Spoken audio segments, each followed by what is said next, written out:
the day that the Lord hath made. Let us rejoice and be glad.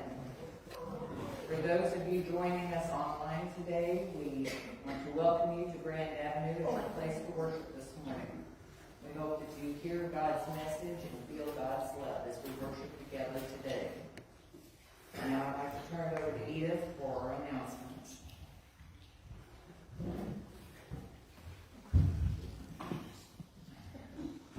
Good morning. Good morning. Our announcements, we have a happy anniversary to Mike and Connie Christopher. They've been married 41 years.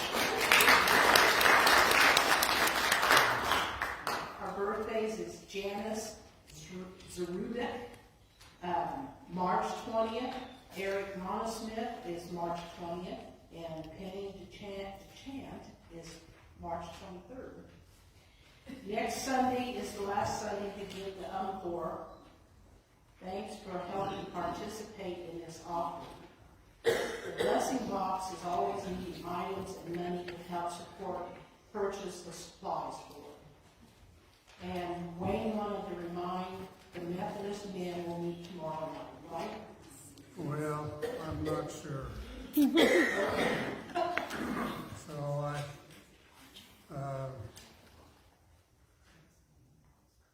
Don, will you be available tomorrow night? Yeah. Is Art here? Yeah. All right. We may have to give Glenn a vacation tomorrow night. Yes, we will have to. Carolyn has an announcement. Well, first of all, I just want to thank everybody for their thoughts and prayers during Glenn's many surgeries. But I want to remind people that the rooming sale is coming up April 8th and 9th. So go through your closets and drawers in your house and everything. Let's get some baked goods too. We'll need those. And Glenn won't be able to be setting up tables this year, so we'll need help setting up tables, getting ready for the rooming sale. Just want to let you know that it's coming up. Thank you.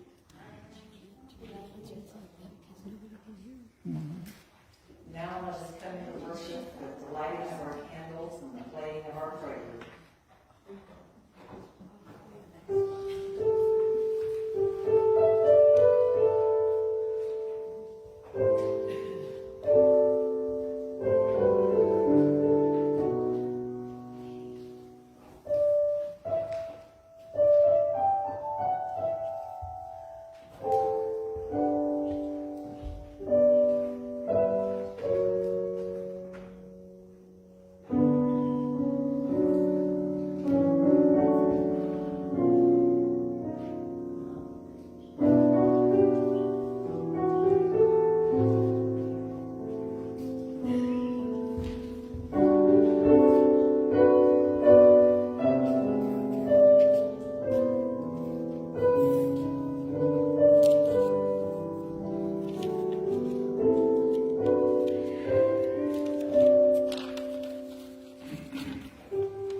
please join me in the prayer for illumination?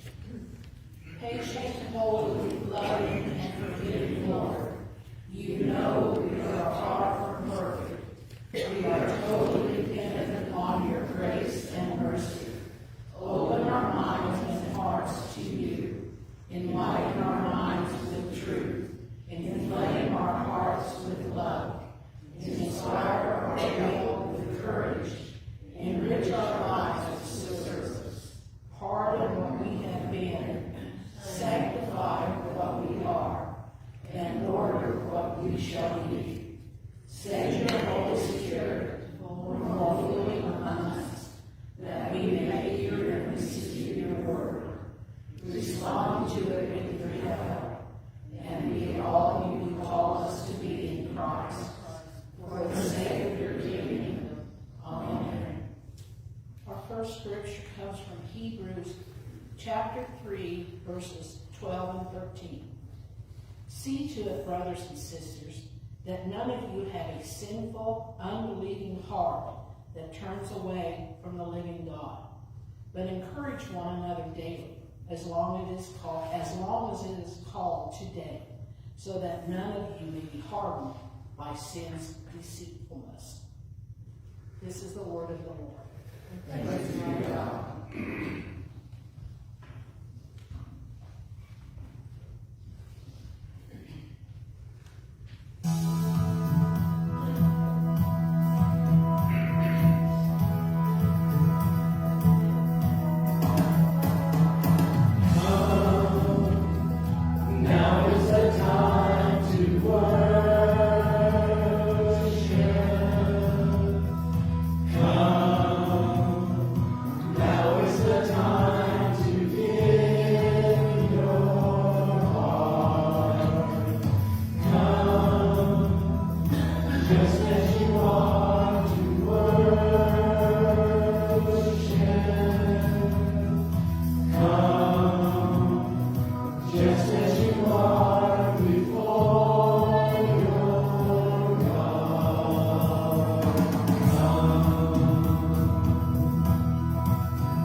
us in our next hymn this morning, His Name is Wonderful.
Now it's time for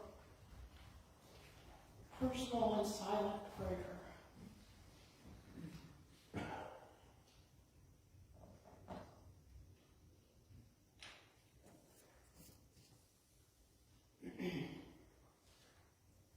Heavenly gracious Father, we thank you today for this beautiful weather.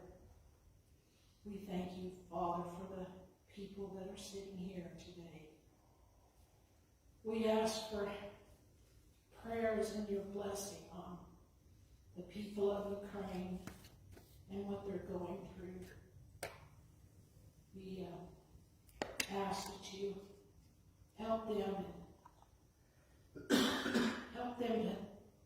to know you and have your protection over them. We ask for prayers for the leaders of our country, that they may make wise decisions concerning this war. We ask you, Father, for the blessings of the people of the United States. That we ask you, Father, to bless those who have nothing, have no food, have no home to speak of. We hope, Father, that they come to know you and trust you, that even though they have practically nothing, that you can provide for them. We ask blessings on the people here today for their trials, for their sickness, and whatever else is in their heart.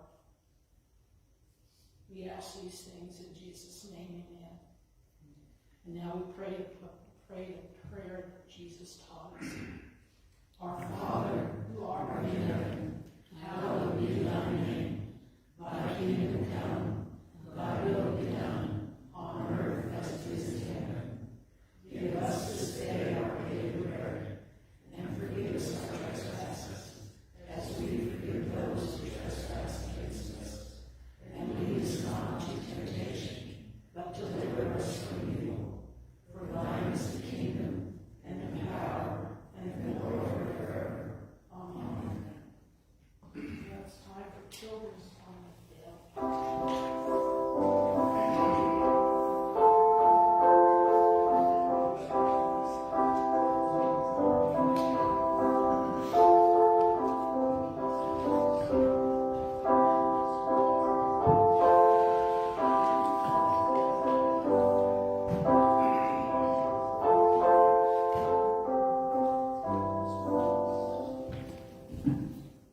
Okay, everybody get their youngster side out, okay?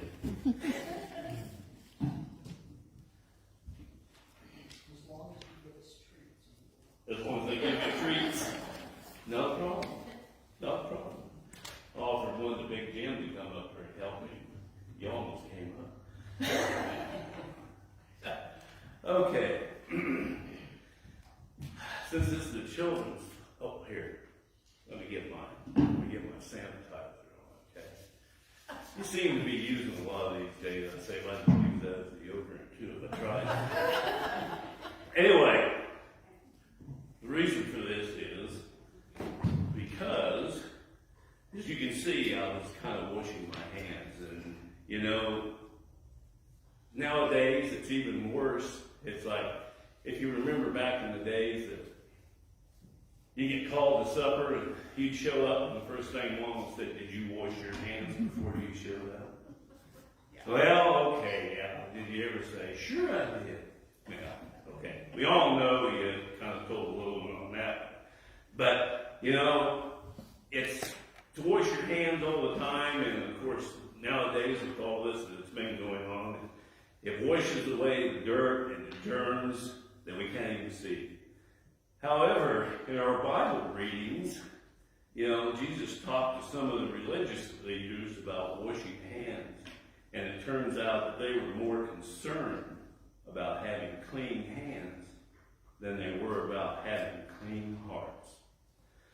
It's good to have clean hearts, but it's good to have clean hands, but God is far more concerned that what we are like on the inside. What is most important to clean up is the things that make us dirty on the inside. Selfishness, pride, unforgiveness, bitterness, it can go on forever. You know, taking a shower or a bath won't clean us up on the inside. There are things that we can do to help us to be clean on the inside. If we have the bitterness towards another person, we can ask God to help us forgive it. If we have done something wrong, we can ask God for forgiveness. If we are having trouble following Jesus, we can ask the Holy Spirit to help us. In this way, He will help us be clean on the inside and not just the outside. Because you'll see that on the scripture that's read later on, gets a little more into it of that. But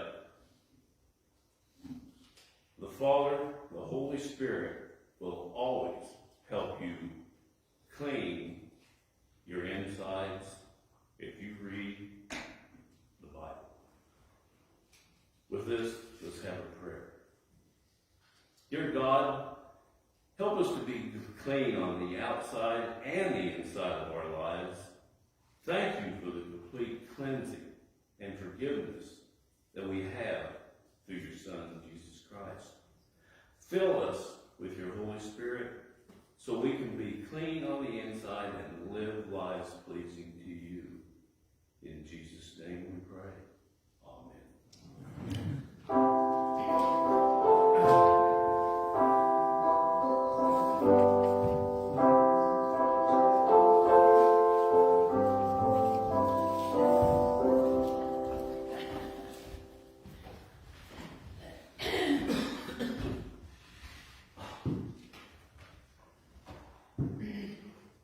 Now it's time for our tithes and offerings. Gracious Heavenly Father, we thank you for this opportunity to give back to you that which is due you. In Jesus' name we pray, amen.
When Jesus had finished speaking, a Pharisee invited him to eat with him. So he went in and reclined at the table. But the Pharisee was surprised when he noticed that Jesus did not first wash before the meal. Then the Lord said to him, "Now then, you Pharisees clean the outside of the cup and dish, but inside you are full of greed and wickedness. You foolish people, did not the one who made the outside make the inside also? But now as for what is inside you, be generous to the poor, and everything will be clean for you. Woe to you Pharisees, because you give God a tenth of your mint, rue, and all the other kinds of garden herbs, but you neglect justice and the love of God. You should have practiced the latter without leaving the former undone. Woe to you Pharisees, because you love the most important seats in the synagogues and respectful greetings in the marketplace. Woe to you, because you are like unmarked graves, which people walk over without knowing it." One of the experts in the law answered him, "Teacher, when you say these things, you insult us also." Jesus replied, "And you experts in the law, woe to you, because you load people down with burdens that they can hardly carry, and you yourselves will not lift one finger to help them. Woe to you, because you build tombs for the prophets, and it was your ancestors who killed them. So you testify that you approve of what your ancestors did. They killed the prophets, and you build their tombs. Because of this, God in his wisdom said, I will send them prophets and apostles, some of whom they will kill, and others they will persecute. Therefore, this generation will be held responsible for the blood of all the prophets that has been shed since the beginning of the world, from the blood of Abel to the blood of Zechariah, who was killed between the altar and the sanctuary. Yes, I tell you, this generation will be held responsible for it all. Woe to you, experts in the law, because you have taken away the key to knowledge. You yourselves have not entered, and you have hindered those who were entering. This is the word of God for the people of God. Thanks be to God. My mother was preparing a dinner of fish and chips for her family one evening, and because it was her 5-year-old son's favorite meal, she asked him to say the grace. They sat at the table and they bowed their heads, and little David began, Dear God, thank you for these pancakes. Amen. When he finished, his mother looked at him and said, David, you knew we were having fish. Why did you thank God for pancakes? David said, well, because I just want to see if God was paying attention. Sometimes pastors wonder if their congregation is paying attention, especially during Lent. The journey is long and the messages are often harsh. And it's tempting to tune out and think about spring or resurrection or Easter hymns. But again today we must focus on our sin and the Savior who came to love us. Hypocrites. Hypocrites. What comes to mind when I say that word? Does someone in particular cross your mind? We're all quick to judge who we think might be a hypocrite. But most of us never consider whether we might be one. There was a young couple who moved into a new neighborhood. And the next morning as they were eating breakfast, the woman said to her husband, That laundry is not very clean. She doesn't know how to wash her clothes correctly. Perhaps she needs to use more laundry soap. Her husband didn't say a word, he just looked on. Every time her neighbor hung the wash out to dry, the young woman would repeat these observations about the dirty laundry. And about a month later, the woman was surprised one morning. She looked out, she could see a clean wash hanging on the line. She said to her husband, Look, she's finally learned how to wash correctly. I wonder who taught her how to do that. The husband looked at her and said, I got up early this morning and I cleaned our windows.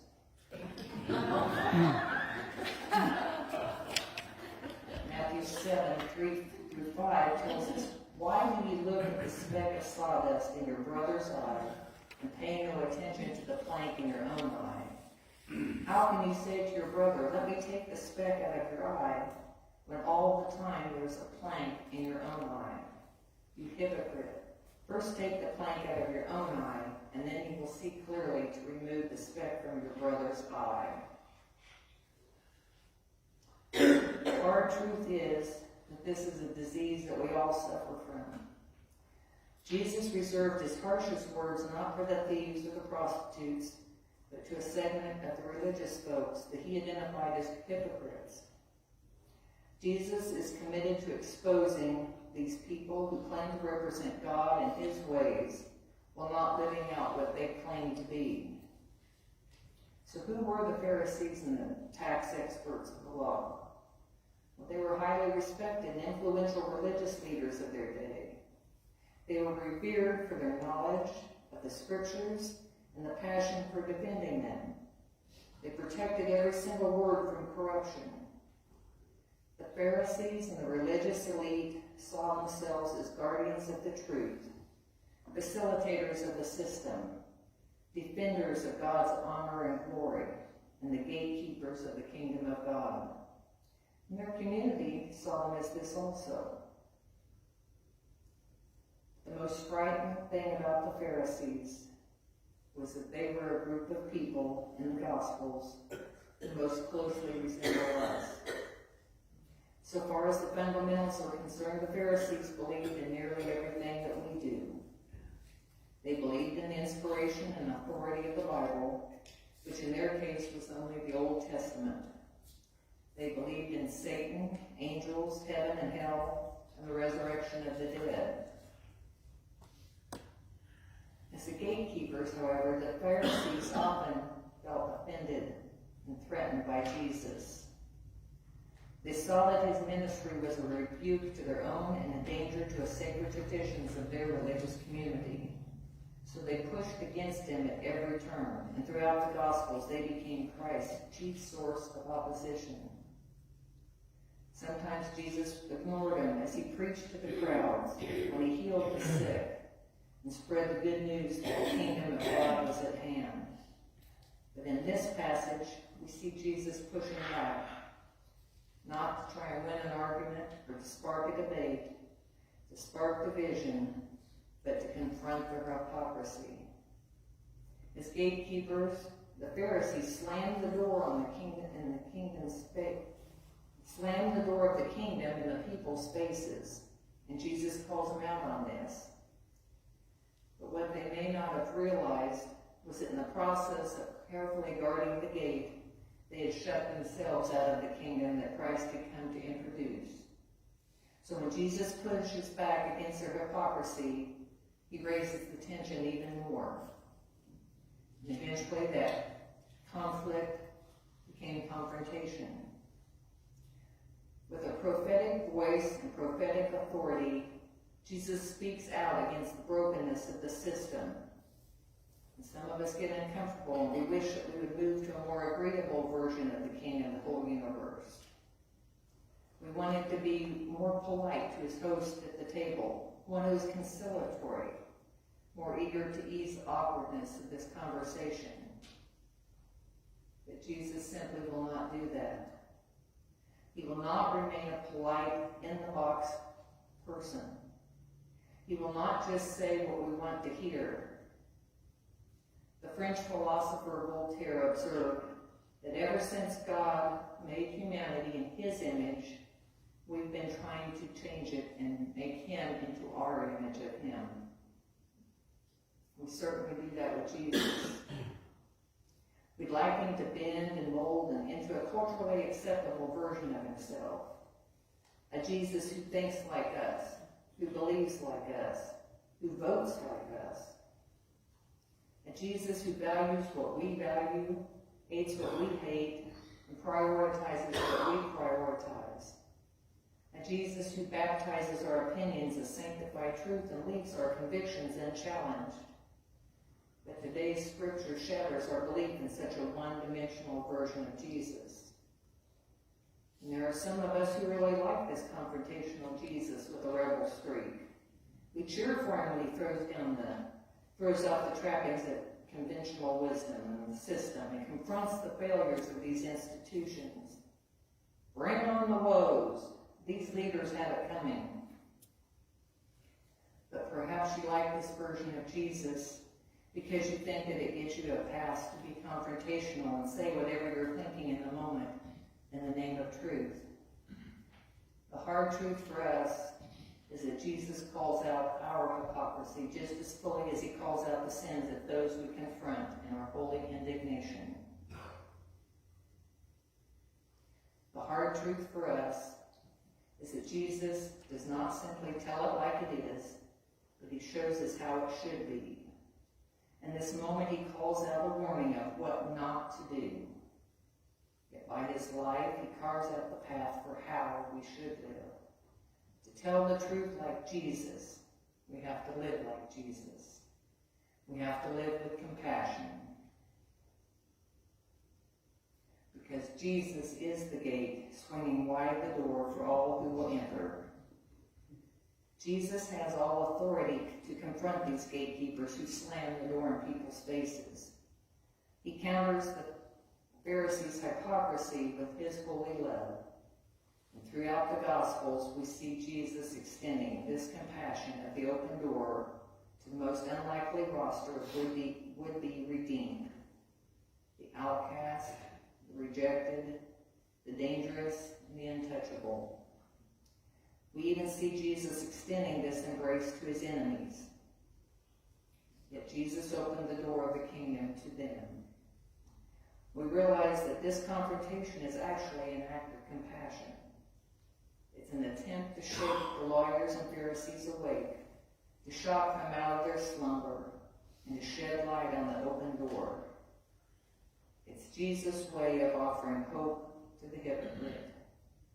Hypocrisy makes people angry, and anger hardens our hearts, and it makes us want to slam the door on other people who can't seem to recognize how their own self-righteousness does harm to others. We don't want Jesus to show compassion to those hypocrites until his voice whispers in our hearts, of course you do. Because if you slam the door on all the hypocrites, you'll be slamming the door of the kingdom on yourself. Once a heart is turned to stone, it's difficult to soften it again. Sometimes it takes humility to turn the heart around. If we want to be Jesus' disciples, Christ calls us to confront our enemies, the people with whom we disagree, with the same compassion that he shows to us. As you leave the service this morning, you're invited to lay your stone at the foot of the cross and let the softening process begin. Remember, he is the gate, and he swings wide the door for all the hypocrites, all the broken, and all the sinners. And I, for one, am thankful for that.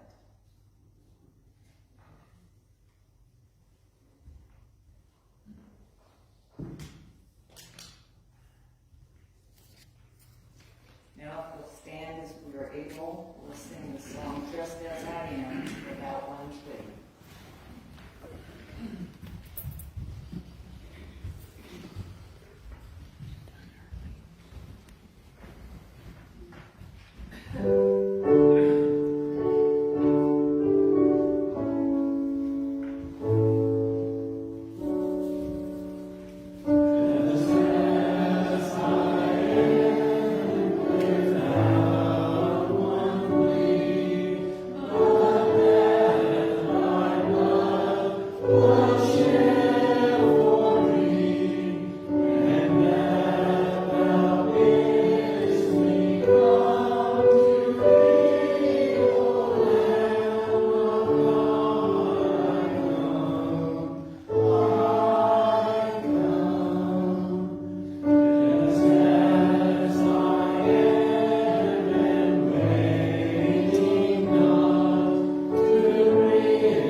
under 9, younger 9, smaller 9.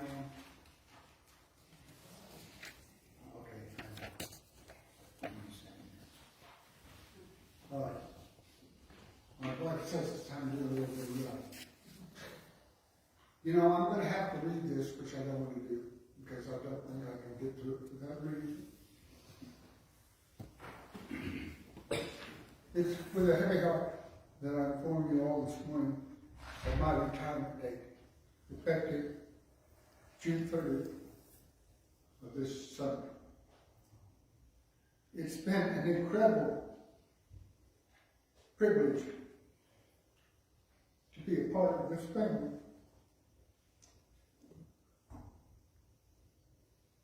I'm sorry. Every Sunday morning, when I meet and speak to you all here at the church, it's just been a sheer blessing.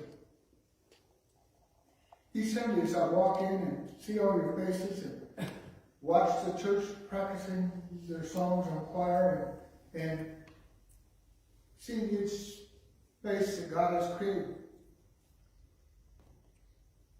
has been very special to me. That's what I see every Sunday. I see a bunch of very special people, God's children. As I want to move on to the next stage, whatever that will be, I want you to be assured that the leadership that is part of this church is nothing short of amazing. I sing your praises constantly, conference-wide. And as a local church, our volunteers, our leadership, those people that have filled this pulpit besides me, will ensure a smooth transition for a new leader. You have blessed Penny and I over these last 6 years in countless ways. We will always be grateful for the love that has been shown to us. We will be forever grateful for the relationships that we have shared with you and the thousands of ways that you have shown your loving kindness for us. We thank you for this, for Lord.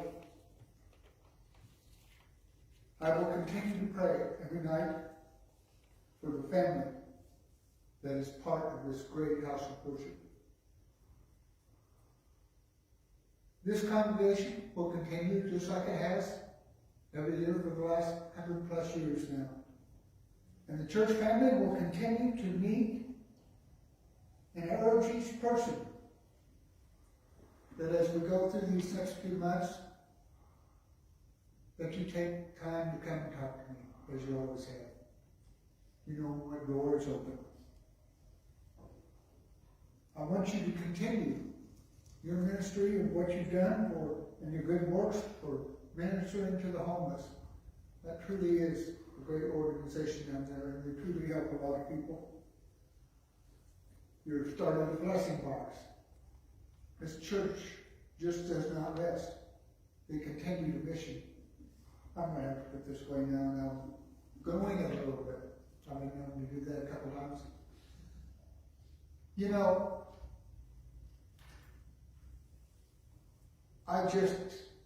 my health will just not stand up to this any longer. I continue to get worse. And you need a strong preacher in here for these times, because these times are going to get rough. I have talked and met with your SBRC. I've laid a letter of resignation on the bishop's desk, and I've talked to our district superintendent. And they will do everything they can to make sure that there is someone that should need and belong in this pulpit. I have made it plain to them that this church believes in God, not a version of God, but God and His Word, and that you will accept nothing less. So you need to stand firm, stand strong. And I know you will. Too many churches are in turmoil with what's going on, and I don't believe ours is. And we have gained some time, believe it or not. We have, with the World Conference being pushed back another 2 years yet, there are some decisions that can't be made yet. And I hope to God that people will come to their senses and remember from whence they came, from whence God's word came. So, you know, I need you to know too, that when I cease to be your minister and one comes in, I hope that you treat him as well, or her as well, as you have me. The first time I ever came over here, I was scared to death. Dee brought me over for my interview with the SPRC, and I thought I was in the Spanish Inquisition. You all had me on pins and needles and all kinds of questions for almost 2 hours that night, I remember. And then I got further notice when you finally did accept me, and I got ready to come over for the first time. I looked at one of my pastor mentors at that time, and I said, what am I doing? What am I doing? How am I going to do this? How am I going to manage? I got myself over my head. And he says, no, you only have to remember one thing, and one thing only. Just love him. And I have loved you very much, without exception. And we have felt that love too, Penny and I.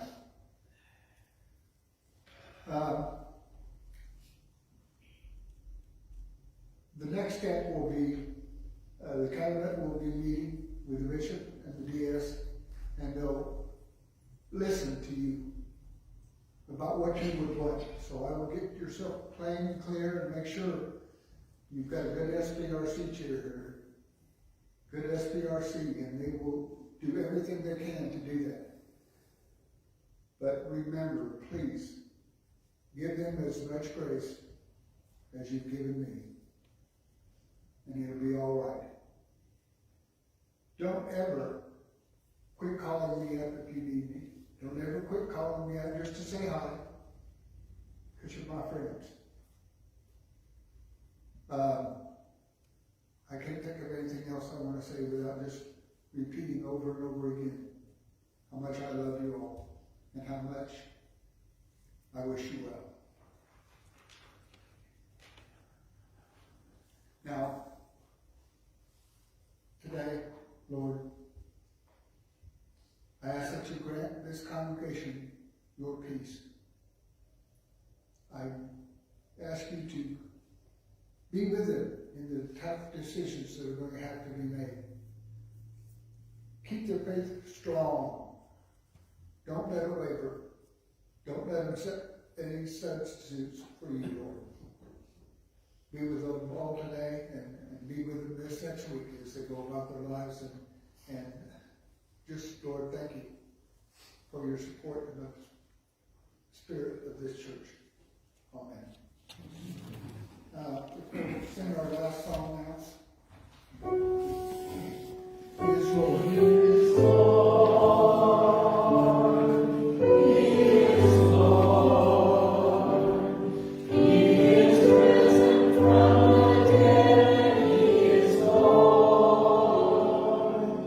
Every knee shall bow, every tongue confess that Jesus Christ is Lord.